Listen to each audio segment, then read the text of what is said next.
Bonjour. Alors, c'est l'histoire d'un petit garçon à qui ses parents racontent une histoire de coccinelle. Seulement, la maman n'est pas rentrée, le petit garçon l'attend. Et ça va être l'heure du bain, et pour le papa qui est tout seul là, l'heure du bain, c'est une véritable épreuve. Il n'a pas trop l'habitude de faire ça tout seul. Et puis, il va couper les ongles de pied de son petit garçon, et c'est difficile, il risque de lui couper un petit morceau de doigt. Et voilà, et la maman ne rentre toujours pas. L'histoire est racontée par le père du petit garçon et elle s'étend sur 18 jours. Et comme c'est une histoire avec un tout petit garçon, il est question de poussette avec la ceinture qui serre trop et il est question de crèche et de petits pots. Voilà, et c'est une histoire triste. C'est une histoire triste parce qu'elle commence le 13 novembre au soir. La maman s'appelait Hélène et elle se trouvait au Bataclan.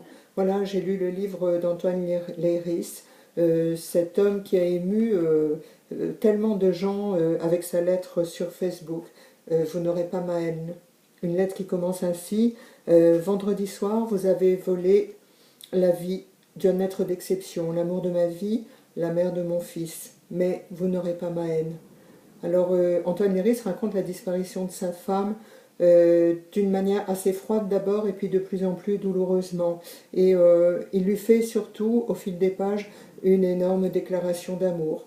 Bon, il fait ce qu'il peut avec le chagrin qui est le sien et qui est immense, mais aussi avec ses beaux souvenirs. Et quand on lit un livre comme celui-là, vous savez, on n'a plus aucun avis sur la question de la religion, on n'a plus rien à dire, on trouve plus rien à dire ni rien à penser. On a juste une envie, c'est qu'il existe encore un paradis là-haut et qu'Hélène y soit pour entendre ce que son mari dit, ce que son mari nous raconte, et puis pour qu'on puisse l'imaginer là-haut avec sa jupe de danseuse de boîte à musique et perché sur ses hauts talons. Voilà, en fait, il faut que je vous dise, dans l'histoire de la coccinelle est poursuivie par une vilaine sorcière qui a une kalachnikov en bandoulière et la mort au bout des doigts. Voilà, je vous fais un gros baiser. Au revoir.